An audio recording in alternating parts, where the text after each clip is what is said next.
Bienvenidos a Vida y Negocios con Susi Mejía, el espacio donde conectamos las claves del éxito empresarial con el propósito y bienestar personal. Aquí exploramos diferentes temas para inspirarte a crecer y transformar tu mundo. Prepárate para conversaciones que marcarán la diferencia en tu vida y en tus negocios. Comencemos.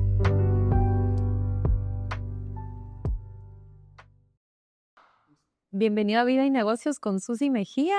Hoy, en un día maravilloso en la ciudad de Guatemala, estoy grabando este podcast con una gran compañía.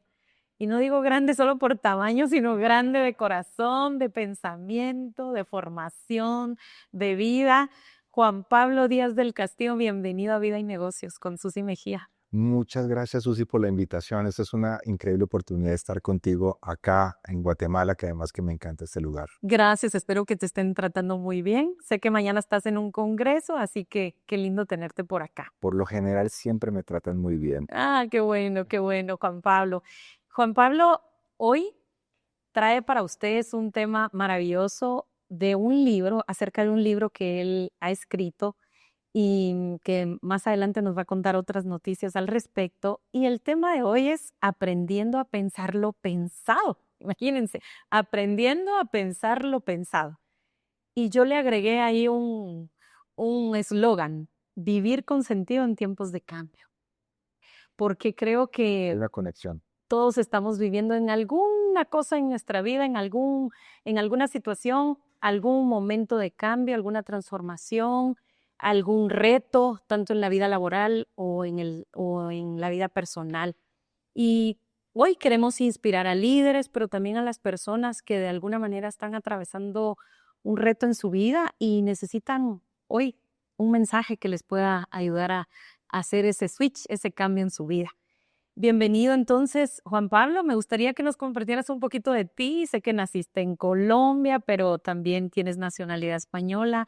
Cuéntanos un poco de ti para que la audiencia te conozca. Pues mira, te cuento un poco, yo originalmente era publicista. Yo arranqué como publicista, por diferentes razones escogí la publicidad, pero trabajando ahí empecé a sentir que como que yo no era de ese lugar, ¿cierto? Como que yo no era de ese lugar y era algo que no me estaba haciendo sentir bien. Lo mejor del caso es que de los primeros trabajos era casi como de los lugares soñados que yo quería, como de donde yo quería trabajar. En agencias.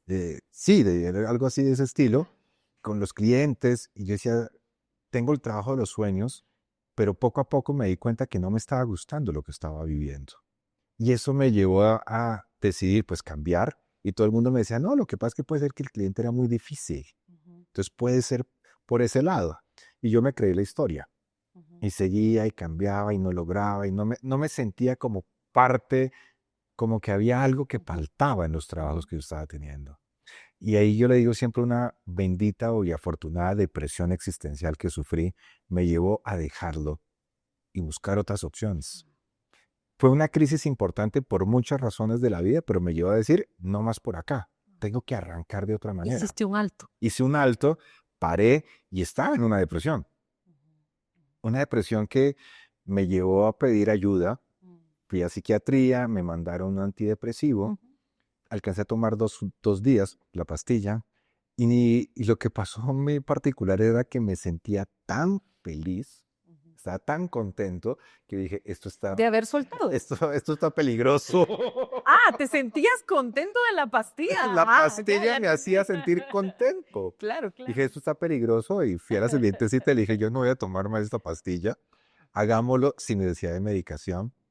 Y ahí poco a poco empezamos a darnos cuenta que la depresión que estaba teniendo tenía que ver mucho más con la profesión. Y ahí empezamos a revisar temas de Juan Pablo realmente qué era lo que quería. Wow. Y ahí llegamos en la conversación, porque eso es algo que se logra en la conversación, que la psicología es lo que yo quería. Para mí, ayudar a otras personas era importantísimo. Entonces, tomo la decisión y me convierto en psicólogo.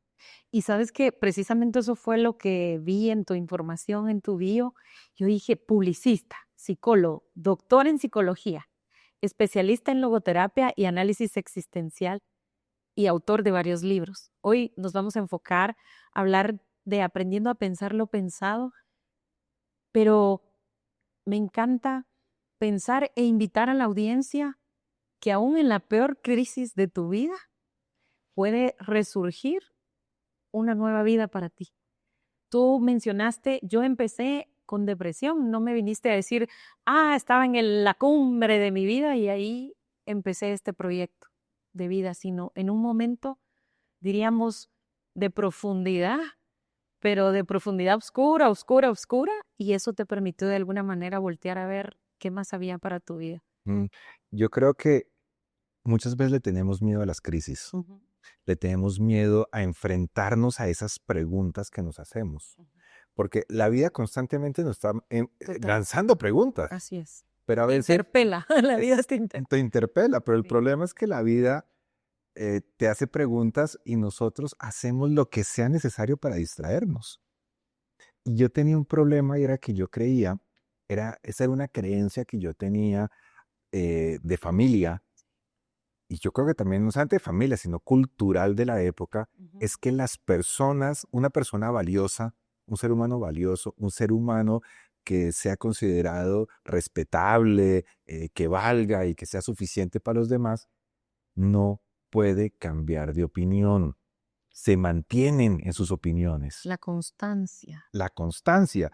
Y eso era una creencia que venía arraigada muy de la historia. O sea, si empezaste de publicista, tenías que morir de Exacto. publicista y ser responsable ante esa profesión. Ante esa decisión. Ujú, Entonces yo pensaba que como me había equivocado, pues había tomado una decisión, tenía que mantenerme, ujú. porque ya no había marcha atrás, además ya la había terminado, ya estaba trabajando y además le agreguémosle el detalle de el trabajo es un castigo, Claro. porque era más o menos la creencia. Entonces me decían, el trabajo es como un castigo, ¿no? Segundo, el trabajo no es, en términos colombianos, no es chévere. El trabajo no es agradable, por eso te pagan por hacerlo. Claro. Lo que pasa es que con lo que te pagan vas a comprar cosas para poder ser feliz. Ujú. Entonces, ser comprador compulsivo es muy fácil con esas ideas, ¿no? Claro. Y ahí me creí el cuento, hasta que en algún momento dije, esto no puede ser Mm. así. O sea, lo que me aprendí, lo pude volver, entrando un poco en el libro, pensarlo y decir, esto no es así, y arriesgarme y lanzarme para otra idea. Encontré en tus escritos, ¿viaja solo, señor? Suelen preguntar. No viajo conmigo, suelo responder. Es decir, vas por la vida viajando contigo. Cuéntanos de esa frase, creo que la voy a volver a leer. ¿Viaja solo, señor? Suelen preguntar. No, viajo conmigo, suelo responder. Mira, esa es una historia linda porque a mí me encanta viajar. Ujú. Y me acuerdo que una de las cosas que me decían es, si usted deja su profesión y arranca como psicólogo, nunca va a poder viajar y conocer el mundo, que es lo que Sí. usted desea. O sea, usted decía, su mayor sueño es conocer el mundo, ¿cierto? Y me encanta conocer el mundo. Entonces me decían que no lo iba a lograr. Y dije, no importa. Como psicólogo. No, Eso, no, viajar, o sea, como psicólogo no lo iba a lograr. claro, claro. Tenía que tener una profesión y más si cambiaba porque en el momento era publicista y si cambiabas no lo ibas a poder hacer. Ah, Y el primer viaje que yo hice solo en mi vida fue en Europa. Estaba en Barcelona, me acuerdo, y fue una cosa maravillosa para mí.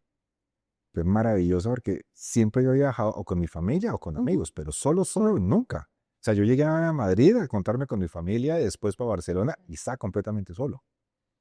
Y al estar completamente solo, yo no me había dado cuenta de algo, sino que después yo en esa época llevé un diario de viajes. Entonces yo escribía en los viajes, escribía diarios, fue algo que había aprendido en algún viaje que hice con unos amigos a Perú, que hicimos una mochileando por Perú. Hice el diario y dije, voy a seguirlo haciendo. Entonces en este viaje hice el diario y estaba en una playa en Barcelona eh, y escribí, creo que por primera vez estoy seguro que soy una buena compañía para mí. Wow. Fue el momento en que o sea, reconocí que era una buena compañía para mí. Y eso fue muy importante. Y después de eso he seguido viajando por el mundo solo. Y una vez esa frase, esa conversación fue en Cambridge. Yo llegué a Cambridge, venía de Edimburgo para Cambridge Llegué al B&B que me quedé en Cambridge, me abrió un señor muy británico, una casa muy británica con los tapetes, así como pura película. Me recibe, me empieza a escribir la información y me pregunta, ¿y usted viaja solo? Y yo le respondo eso, no, viajo conmigo mismo. A Y ti él, te sonó mejor. ¿cómo? A ti te sonó mejor porque es tu frase. No, pero en inglés lo dije además, Claro, ¿no? claro. Y en inglés británico. Claro. Y, y el hombre me dijo, sí lo hice, fue. Pero lo que significó para mí en ese momento de reconocerlo, ¿no? De aprender a viajar, solo era una cosa muy importante y además porque hubo un cambio también grandísimo en eso. Yo normalmente cuando viajo a algún lado hablo con amigos que han ido y les pregunto, bueno, ¿cuánto tiempo me recomiendan? Estar en el Y un amigo me dijo, en Cambridge máximo una noche. Y dije, entonces me quedo 3. Porque eh, la gente va muy rápido Claro. y no les permiten conectarse a la ciudad. Y hablando de ir rápido, Juan Pablo, ¿cómo surge en ti esta conexión? Arrancaste desde el mundo de la psicología y cómo te vas a la logoterapia. Por supuesto, hay una conexión, pero ¿cómo surge en ti esta reflexión de decir, voy a estudiar logoterapia y la terapia del sentido y cómo esto se conecta luego con tu profesión y con lo que estás haciendo hoy? Porque entiendo que hoy estás como director en una organización que ya nos puedes compartir. Claro que sí. Fue al revés. Yo primero llegué a la logoterapia y después a la psicología. Wow, eso no lo sabía. Cuando yo estoy en terapia, descubro que yo quería dedicarme a ayudar gente. Obviamente apareció el tema de la psicología. Y conversando con mi familia, me decían, arrancar una carrera completa, arrancar una profesión Perfecto. completa como psicología, no lo vamos a apoyar. Claro. Nosotros ya le pagamos la universidad, usted verá cómo lo hace, pero sí le ayudamos con un posgrado. Y ahí es donde surge. Entonces entré a estudiar drogodependencias. Mira. Dije, publicidad, drogodependencias, trabajar en prevención, buenísimo. Entonces estudio drogodependencias y en esas me encuentro con el papá de unos amigos por casualidades de la vida, porque ambos quedamos atrapados en un sitio, pues atrapados no, o sea, hay una restricción Claro. de vehicular y nos parqueamos, yo me parqué en un sitio y él estaba ahí y nos pusimos a conversar y me dice, ¿y usted qué va a hacer entonces? Le dije, no, pues estudié drogodependencias, creo que trabajar en prevención. Me dice, conozco un amigo que está buscando a alguien de sus características y ya con esa persona llevamos 24 años trabajando juntas. Imagínate. Entonces llego, conozco a Efren Martínez, Efraín. entro a trabajar, exactamente, entro a trabajar al colectivo y ahí conozco a logoterapia por primera vez. Y me impactaron varias cosas, porque yo ya venía con la idea de que eso de que el trabajo no se podía cambiar, uno no podía cambiar de profesión porque eso estaba mal, ¿cierto? O que la persona tenía que mantenerse una misma idea, ese tipo de cuestiones, cuando en logoterapia empiezan a hablar de la libertad, que yo soy libre frente a mi historia, que yo puedo haber construido una historia, pero eso no quiere decir que no pueda escribir una historia nueva. Eso me dije, uy, aquí hay algo. Creo que le quiero cambiar el nombre al podcast de hoy. Aprendiendo a cambiar de profesión. Aprendiendo a pensar lo pensado. Me ¿Sí? encanta, porque esto lo puedes relacionar con cambiar de profesión, cambiar de ciudad, de forma de vivir, de aquello que de alguna manera nos han enseñado o que es una creencia familiar. De pronto ni es tuya, ni es mía, sino es de alguien más, cultural. es cultural, aquellas limitaciones de pronto, o el tener que agradar a alguien más, ¿verdad? Para poder tomar decisiones en la vida. Me encanta porque creo que dentro de nuestra audiencia también tenemos jóvenes que de alguna manera están con esa inquietud de, ¿será que sigo en esta línea de vida? Pero también adultos mayores que de alguna manera 20 años de estar como ejecutivos dentro de una organización, y con esto estoy diciendo deje tirado todo y sea responsable, pero como tú dijiste, un punto de quiebre, que es lo que yo entendí en tu vida. ¿Cómo Un punto de quiebre un completo. punto de A mí me quiebre? gusta llamarlos, no sé si en Guatemala se conozca el término, pero es como una situación bisagra, Sí, que la bisagra es la que abre la puerta. sí, O sí, sea, sí. te abre una nueva posibilidad. Así es. Entonces, fue el tema de la libertad y en segundo lugar el tema del sentido de la vida. Como trabajar, o sea, vivir por algo que le dé a uno sentido.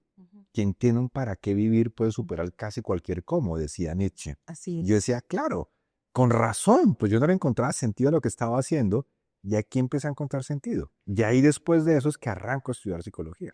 Juan Pablo, ¿y hubo alguien o algo que te inspiró? Porque pudiste haber volteado a ver veterinaria. O sea, Totalmente. ¿qué te movió? Mira, ¿Tu historia de vida? ¿Algo que pasaste en tu juventud? hoy en día yo sé que el sentido de la vida no es algo que está en el futuro. El sentido de la vida está en el presente. Es como un faro que ilumina las posibilidades. No es un faro hacia donde, no, hacia donde yo me dirijo, sino un faro en el presente. Por lo tanto, había en el presente un sentido de vida que era ayudar personas. La solidaridad, principalmente yo tenía Ese claridad valor con los en... problemas psicológicos. Pero como tú dices, yo puedo ayudar, querer ayudar, Sí. pero ese faro ilumina muchos posibles caminos. Ujú. Medicina, derecho, Claro. educación, psicología, trabajo social, muchos. En mi caso, lo que me conectaba a mí tenía que ver con la salud mental. Ok. ¿Por qué razón? Sí. Porque yo había estado en muchos momentos de mi vida sentado en el otro lado del psicoterapeuta. Ujú. Yo fui paciente muchas veces en mi vida Ujú. y mis papás me mandaban a terapia y yo siempre decía, ay, sí, vamos. ¿No? Para mí no era un castigo, Ujú. para mí era algo importante, era un momento de poder aclarar y organizar ideas. Y era Y parte me de la ayudó. dinámica familiar, no era Yo fui, nada. creo que fui en esa época el único que iba a psicoterapia. Mis papás no les gustaba mucho la psicología, es particular, pero me mandaban a terapia y me iba bien y me gustaba. Claro. Entonces me ayudó muchísimo, entonces yo sentía que ahí había una conexión importante. Creo que era Pascal el que decía la sabiduría del corazón. Había una sabiduría que yo no alcanzaba a oír, que tenía que ver con esto. Y cuando ya me decido por la psicología, estudio psicología, me convierto en psicólogo y hago todos los posgrados que hice, hasta doctorarme, pues había una conexión completamente con lo que yo sentía. Yo antes, digamos, estudiaba, Claro. pero amar estudiar, amar leer, no era era diferente. ¿Y cómo ves esa conexión entre la comunicación y la psicología y la logoterapia hoy? Mira, es increíble, pero me ayuda muchísimo, Ujú. porque cuando trabajo, digamos, desde el colectivo y después cuando creamos apps, Sí. pues al ser publicista y saber de mercadeo, eso me facilitó Claro. comprender las empresas de una manera muy distinta. Ujú. Sabía de contabilidad. Ujú. Si me hablaban de un estado Todo sumó, exacto, todo sumó. todo sumó de alguna manera. Entonces, ayudó muchísimo a saber que las empresas no solamente son, o sea, es que a veces como que se creyera que por ser psicólogo Claro. tengo que regalar casi mi trabajo Te porque entiendo. soy un donante a la vida y no. Y vas a ir a la parte filosófica nada más de la organización, llegas al impacto de la productividad, al Exacto, bienestar y que pegan los resultados finales de las exacto. El organizaciones. tener una organización y una empresa, al ser empresario, también cómo es el impacto en las personas que entran a trabajar con nosotros. ¿Cómo es la gente que trabaja con nosotros? ¿Cuál es el impacto no solamente con nuestros consultantes, sino con la Pues, gente que trabaja con nosotros, con sus familias? Entonces, generó un impacto importantísimo en mí, en la organización, y pues eso ha permitido pues que también comprenda un poco a veces de una manera distinta. Y ahí pues arrancan muchos de las personas del equipo a sus diferentes vías para darse cuenta, necesitamos como empresa crecer. Porque como claro. psicólogos solitos nos vamos a morir de hambre porque no Claro, sabemos de cómo manejar un estado claro, financiero. claro. Se necesita de todas estas habilidades. Exacto. Cuando escribes aprendiendo a pensar lo pensado, ¿cuál es el mensaje central si es que lo tenías claro? Porque yo sé que hay proyectos que al inicio no están tan claros y hay otros que sí. ¿Cuál es el mensaje central que quieres y que querías comunicar? Mira, cuando yo empiezo a escribir este libro, ya había participado en capítulos en otros libros, había publicado un Sí. capítulo en otro libro, en revistas. Así de esa manera, hoy hemos coescrito un libro entre varias personas, pero siempre había una constante tanto en mi cabeza, en mi corazón, como en los demás. Bueno, ¿y su libro para cuándo? Ujú. ¿Cierto? Y dije, tengo que empezarlo a escribir. Y en algún momento tomé la decisión de que tenía que empezarlo a escribir y me senté a organizar todo lo que quería hacer. Ujú. Y a medida que pasaba el tiempo y a medida que lo estaba escribiendo, me di cuenta que había un eje conector, había un eje que unía todo lo que yo estaba planteando. Y eran gente que había planteado una cantidad de cosas, de teorías, pero que yo las estaba tomando y le estaba dando la mirada de Juan Pablo. Tantos filosofía, psicología, tanto Antropología, Antropología, filosofía, ciencia. temas de tanatología, temas de aprender el arte de hacer preguntas. Todo lo de lo que te habías llenado Exacto, y de lo que te habías vaciado. exacto. O sea, todo lo que yo me había llenado, Claro, tenía que devolverlo, claro. tenía que poderlo entregar. O sea, lo entregaba como docente, pero también necesitaba entregarlo de otra manera. Entonces ahí fue cuando empiezo a escribir este libro y empiezo a organizarlo poco a poco hasta que veo, ya tiene todo el cuerpo y llegó el momento de publicarlo. Pero mira, aprendiendo a pensar lo pensado es un nombre que puede ser que no sea muy comercial, ¿cierto? Pero creo que es importantísimo. Claro. Hay una anécdota de esas particulares de la vida que me explica un poco de qué manera funciona esto y está escrita en el libro.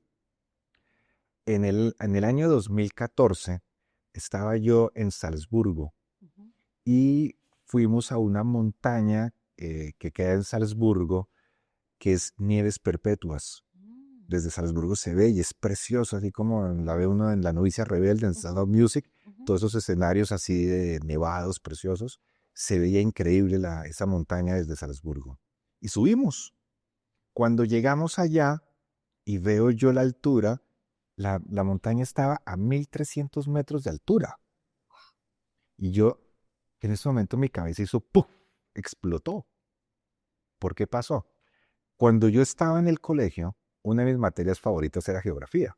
Y en geografía me enseñaron que las nieves perpetuas empiezan a los 4900 metros de altura. Y Exacto. Yo decía, mentico, ¿cómo así? claro, no, 1400, sí, 4900, Bogotá está a 2600 metros de altura, por lo debería, tanto, donde yo vivo sí, debería ser nieves claro. perpetuas. Y ahí dije, mentico, no todo lo que te enseñan realmente es así. Me suena desaprender para aprender, Es me que suena reiniciar, me suena... aprendiendo a pensar lo pensado es aprender a desaprender. Sí, sí. Es exactamente eso. Y ahí viene un elemento que es importante en mi vida y es la filosofía. Yo amo la filosofía.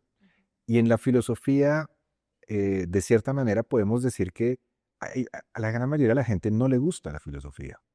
Y cuando yo estoy dando clases de filosofía, al principio le pregunto a mis estudiantes cómo les va con la filosofía. Muchos dicen, odio la filosofía porque siento que nunca llega a ningún lado. Y es que eso es el corazón de la filosofía. La filosofía no busca encontrar respuestas, lo que busca es hacer preguntas, ¿cierto? Es abrirte Es conciencia. que abre. Las respuestas te cierran, las preguntas abren la vida. Y todos los seres humanos, de cierta manera, tenemos una actitud filosófica. Hay un filósofo que yo enseño que se llamaba Martin Heidegger. Martin Heidegger, cuando fue maestro de una materia, su primera materia era Introducción a la Filosofía. Y él escribió, todas las clases están publicadas en un libro. Y por cosas de la vida, algún día lo conseguí, lo estaba leyendo, y él decía algo que me impactó y me llamó muchísimo la atención. Y él decía, es imposible hacer una introducción a la filosofía. Y es porque introducir en la filosofía es casi como decir que una persona está afuera y yo la voy a llevar adentro de la filosofía. Y eso está mal, Cuando la persona es el... porque la persona tiene una actitud Claro, filosófica. Es decir, todos los seres humanos estamos constantemente intrínseca. construyendo filosofía. Sí. Y de esa manera vivimos. ¿Cómo es el mundo? ¿Cómo debería ser el mundo? ¿Cuáles son los valores que deberían haber en el mundo? Esa es mi ¿Qué filosofía. filosofía fue parte de esas preguntas que te hiciste? ¿Y qué pasó si cambio de profesión? Exacto. ¿Qué pasa? Entonces, cambiar lo pensado es también aprender eso. Puedo cambiar, no tengo que seguir siendo la misma persona. Yo puedo haber creído algo, pero también puedo cambiar, o sea, aprender a pensar lo pensado es aprender a preguntar. Le tenemos terror a las preguntas. Juan Pablo, si pudieras compartirle a la audiencia cuáles son aquellas preguntas que sí o sí deberíamos de hacernos. Yo sé que tú has estudiado mucho a Víctor Frankl, y a todos, por supuesto, los especialistas en logoterapia, análisis existencial también. Tuvimos la oportunidad de coincidir en un congreso que tú mismo organizaste con un equipo en México el año pasado. Y precisamente dentro de ese cuestionamiento que nos tenemos que hacer como seres humanos, ¿qué nos dirías? ¿Cuáles son esas preguntas que sí o sí deberíamos de hacernos? Pues mira que yo no creo que haya unas preguntas modelo. Yo creo que a cada persona le llegan preguntas de una manera distinta. Pero como nos aterran las preguntas, cuando llega una ¿Por pregunta, dónde empieza? buscamos una Sí, respuesta. sí. Entonces yo encuentro la respuesta y siento tranquilo. Yo creo que aunque más que encontrar unas preguntas básicas, Ujú. es aprender a dejar las preguntas abiertas. Ok. Aprender a pensar lo pensado es eso. En este momento no tengo la respuesta, Ujú. pero la incertidumbre me va a matar. La vida es incertidumbre. Claro. No tengo que Precisamente saberlo todo. no tengo que saberlo todo. Yo creo que más bien que preguntas, hay que tener claridad en 4 límites humanos. Uno, no podemos saberlo todo. Ok. Me gusta ese replanteamiento. Entonces, Ujú. ¿cuáles son esos planteamientos que nos deberíamos Claro, de hacer? no puedo saberlo todo, no puedo tenerlo todo, Ujú, no puedo estar en todas partes ujú. y no puedo hacerlo todo. Hacerlo. Saber, hacer, tener Y eso te y estar. descarga, te, Te te tranquiliza, libera. te libera, Así es. precisamente. La libertad es aprender a vivir también en la incertidumbre. Entre más certezas tengo yo, mayor ansiedad. Entre más certezas tengo yo, mayor malestar psicológico. ¿Qué hábitos pudiéramos también tomar o tener presentes que te han ayudado a construir esta persona que tú estás siendo hoy, Juan Pablo? Pues a mí personalmente me ha servido mucho leer. Yo creo que leer es un tema Ujú, importantísimo. ujú. Poder conversar mucho con mis amigos sobre, tener un grupo de amigos con quien conversar sobre lo que estoy leyendo. Poder, poder aceptar no tener una respuesta. Mm. Mira, una de las cosas que Me gusta el tema de la Mm, incertidumbre, la el saber que no incertidumbre. lo sé todo. Cuando yo estudiaba drogodependencias, me acuerdo que salimos de una clase y un compañero salió furioso de esa clase y decía, qué profesora tan mediocre. Y yo, ¿y por qué? Y me dijo, le hice una pregunta y no supo la respuesta. Claro. Y yo le dije, pues obvio, no todos tenemos que saber todas las respuestas. Y yo creo que ese fue un punto clave en mi vida, es aprender que si no tengo la respuesta, no está mal. Ujú. Que yo puedo decir, déjame, lo voy a averiguar. Y, O déjame, le voy a preguntar a y que otra en el mundo persona. organizacional eso no está bien visto. No está bien visto. Crear ambientes seguros, ambientes donde la gente pueda cometer errores, donde Ujú. pueda preguntar, Sí. van a ayudar a mejorar mucho los ambientes laborales. Porque si yo creo que no le puedo preguntar a mi jefe, oye, no estoy muy seguro cómo hacer esto, ¿me puedes ayudar? ¿Me puedes orientar? Y el jefe tiene la capacidad de decirle, claro que sí, ven, te acompaño y te ayudo a aprender. Ujú. Porque si yo pienso que mi jefe no lo sabe o lo sabe todo y yo tendría que saberlo todo, pues no hay posibilidades de aprender. Así es. Si yo creo que mis empleados lo van a saber todo hacer, pues tampoco van a poder crecer. O sea, crecer, desarrollarse, eh, formarse como líder implica un reconocimiento de no me las sé todas, Ujú, pero tenemos miedo a eso, ujú, porque queremos ser personas del 100% y ujú. es imposible. Es imposible. Esa frase que acabas de decir, voy a decir así, me revienta la cabeza. Personas del 100%, Imposible. porque eso fue lo que nos pidieron o exigieron. ¿Cuánto tenías que sacar? Claro, si tú no sacas 10, te voy a poner Y de yo esta estoy manera. diciendo, Sí, te voy a ponerlo de esta manera. Cuando uno saca 9 en un examen sobre 10, le dicen, ¿y qué espera? ¿Que lo felicite cuando ese era su deber? sí, Bueno, ¿y por qué no sacó 10? justo. ¿Cierto? Ujú, O sea, nos mostraron lo que no habíamos logrado. ujú. cuando lo importante fue lo que logramos. Sí. Y muchas veces nos quedamos en esa sensación de que nos faltan 10 vamos por centavos la vida para el así. dólar y vamos por la vida sintiendo que no lo podemos. Supongamos que tú me dices ahora, Juan Pablo, ¿te leíste tal libro? Y yo digo, uy, no lo conozco.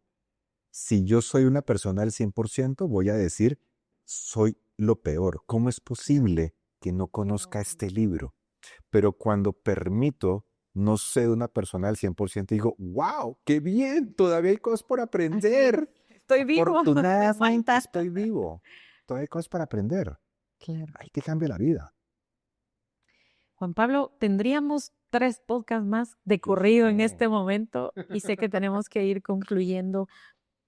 En una frase, no quiero decirte en una frase porque es que no es solo en una frase, en un mensaje, ¿cómo una persona puede ir definiendo su sentido en la vida profesional?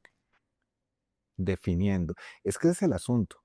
Pero cuando tú dices definiendo, la palabra definir le pone límites, Ok. cierra, ¿cierto? O explorando. Explorando, mira, primero que todo, el sentido de la vida está en la cotidianidad. Ujú. El sentido de la vida no está en el futuro. Cuando logre esto, Ujú. no.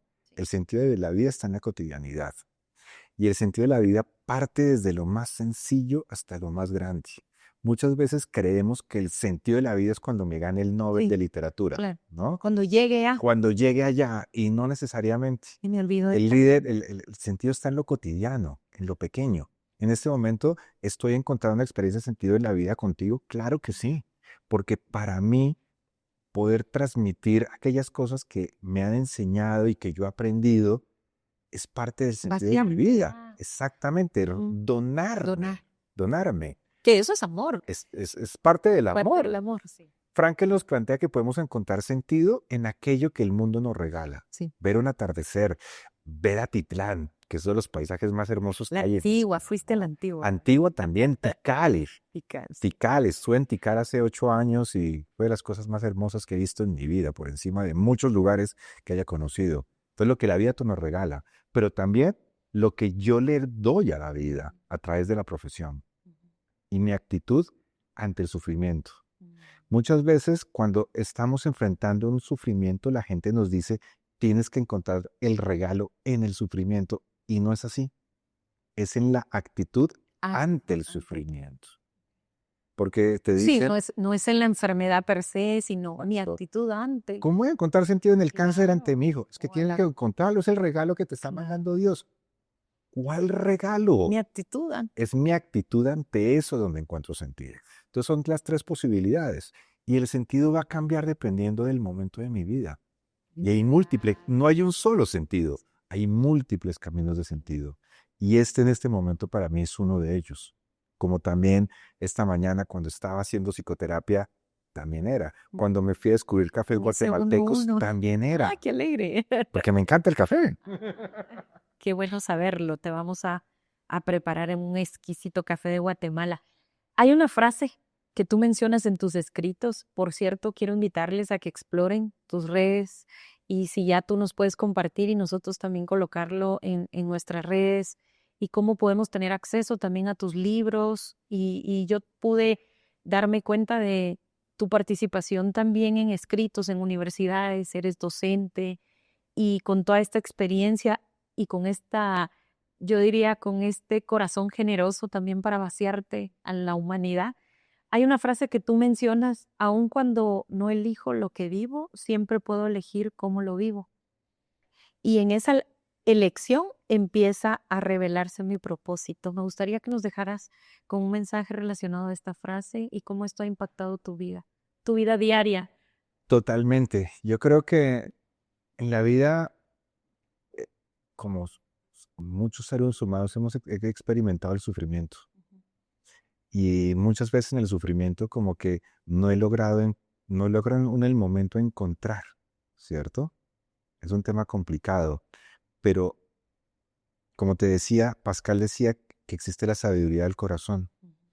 Hay 3 elementos que son claves para el sentido. Y es aquellas cosas que en la vida me han dolido, que me han generado tristeza y no quisiera que otras personas lo vivieran. Aquellas cosas que me han dado rabia y yo no quisiera que otras personas vivieran, y aquellas cosas que me han dado alegría que yo quisiera que otras personas vivieran. Por lo tanto, cuando hay un sentido, está unido también a tu historia, a esas cosas que han sido dolor. Hay una conexión con aquello que te dolió, con aquello que le puedes devolver al mundo, ¿no? Es lo que llamamos el efecto side effects, el efecto secundario, ¿sí? Que en este caso es un beneficio secundario que le damos a las otras personas. Y precisamente del dolor psicológico logré descubrir cómo poder ayudar a otras personas que les haya pasado lo mismo. Yo ya había estado sentado ahí. Y de esa manera creo que uno puede descubrir el sentido, ¿no? Cómo ese sufrimiento ayuda a otras personas, que se llama la prestación, dice Frankel. La prestación es cómo tu sufrimiento puede ayudar a otras personas. Y no es porque conozcan mi sufrimiento, sino que debido a mi sufrimiento tomé la decisión de acompañar personas con sufrimiento emocional. Por eso me dedico a la psicoterapia. Y como docente, ¿cómo ayudo a que otras personas que quieren ayudar a personas con dolor emocional puedan ayudar? A través del contenido pueden ayudarse. Entonces hay formas, siempre hay una conexión. Yo siempre me he dicho a mí mismo que soy un narrador de historias. Y como narrador de historias, me gusta que los demás, mis consultantes, mis estudiantes, las personas a mi alrededor, descubran precisamente esas narraciones que tienen, pero que no las den como si fueran camisas de 11 varas, que puedan pensarlas para cambiarlas y transformarse y aprender a pensar lo pensado. Gracias, gracias Juan Pablo por tu tiempo, por estar aquí en la ciudad de Guatemala, gracias por darte también a Guatemala y gracias por impactar muchas vidas a través de el sufrimiento, de lo que te trajo en su momento enojo y de lo que de alguna manera te ha traído alegría en la vida. Gracias, es un honor para mí y para todo el equipo de Vida y Negocios con Susi Mejía que tú estés aquí con nosotros y espero tenerte en una próxima. Espero que nos volvamos a encontrar, Susi. Muchas gracias. Ha sido todo un placer y un honor estar acá. Gracias.